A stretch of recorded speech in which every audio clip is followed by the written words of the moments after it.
Let's talk about gear security. Chapter 6 of your book, page 19 of the updated edition.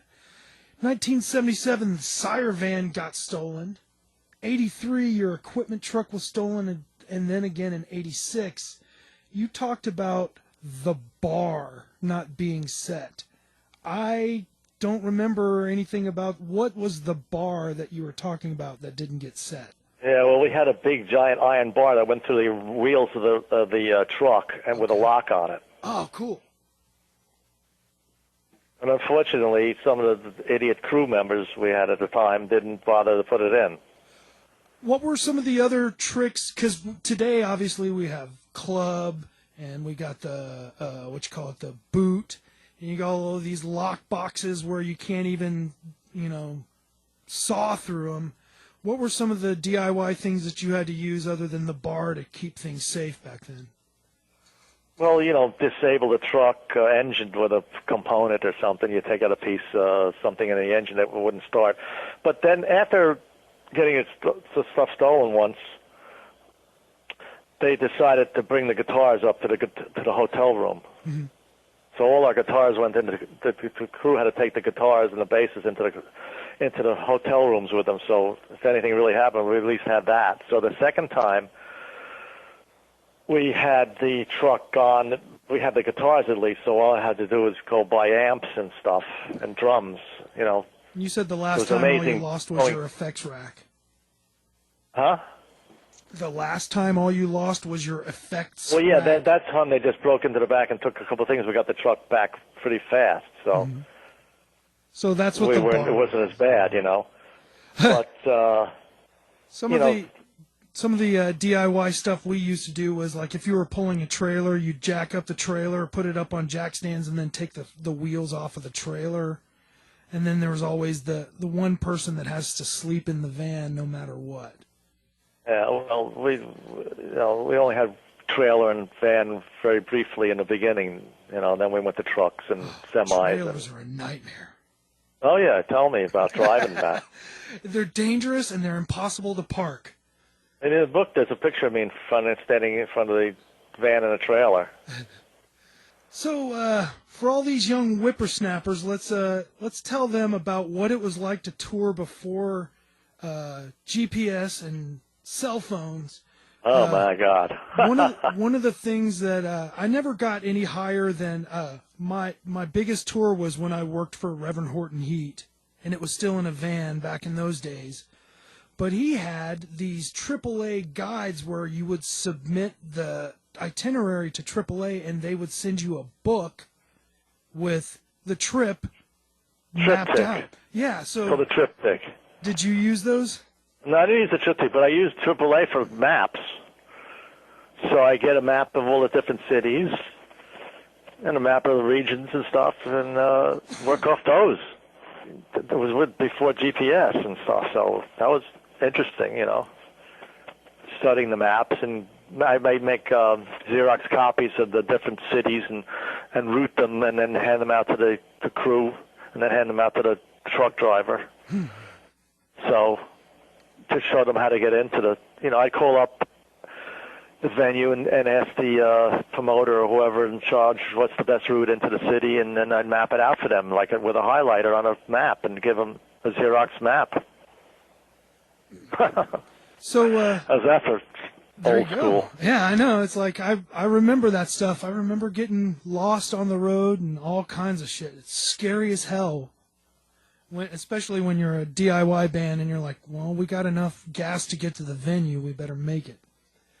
Yeah.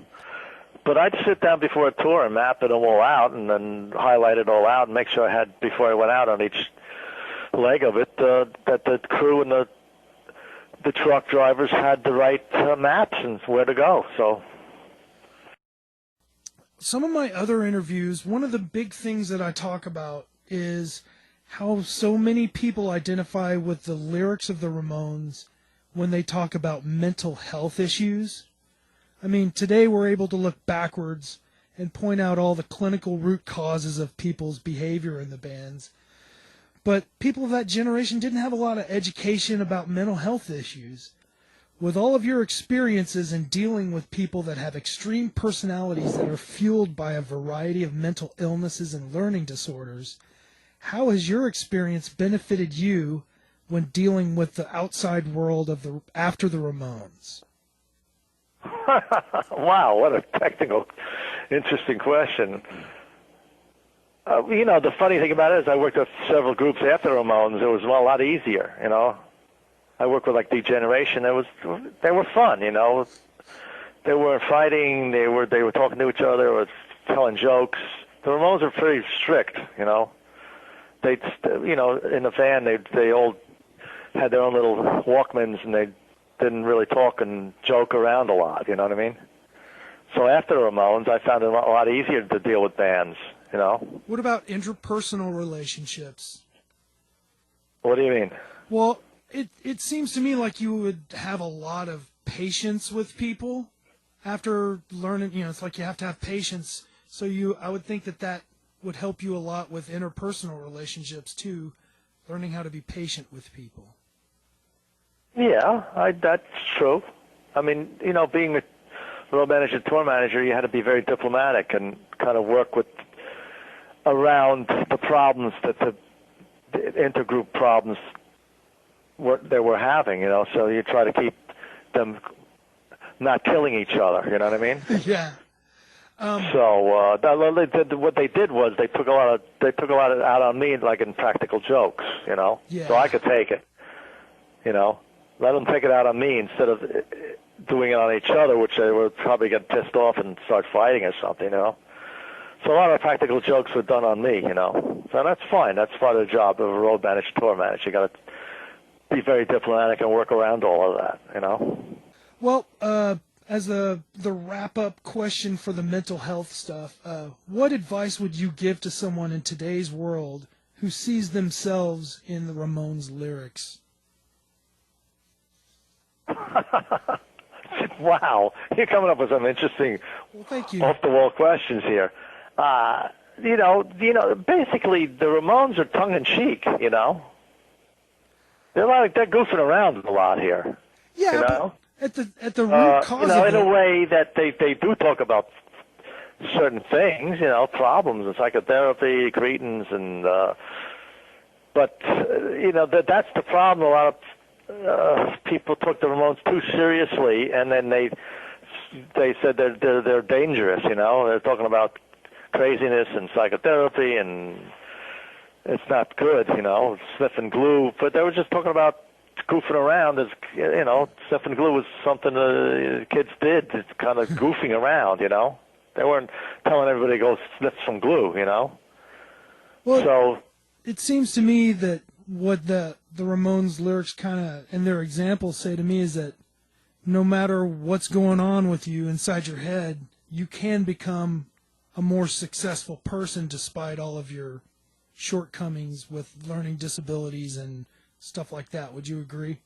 Yeah, I mean that's what happened to them. Basically, they had all the problems and they worked around it. Look at Joey. I mean, he pulled himself out of bad situation he could have been in if he wasn't in the Ramones and doing what he was doing. Well, cool. That's I didn't want to cover too much of the stuff that everybody else talks about, and that's why I had all these nerdy minutia questions. They're very interesting stuff here. Well, thank you, sir. I'm sure that I'd have some other questions on down the line, so I appreciate you giving me your time right now. So let's go back again to the reason why we're talking about all this, and that is the book On the Road with the Ramones by Monte Melnick. A Melnick. Oh, gosh darn it to heck. I like to use that as now because it's like sounds good. Monte A Melnick, that's author. Well, you go. And the cover I was happy is done by John Holmstrom. Are you familiar with John Holmstrom? Oh yeah. In fact, my first Ramones album was Rocket to Russia, and that's one of the things that drew me in was the Holmstrom album art. Yeah. So when I was doing the book, I was figuring out what I'm going to put on the cover, really, because I dealt with 8 different Ramones over the years. Mm-hmm. Usually, a book about the group has a picture of the band, the but there was like different configurations of the Ramones over the years. So I was figuring, what am I going to put on the cover?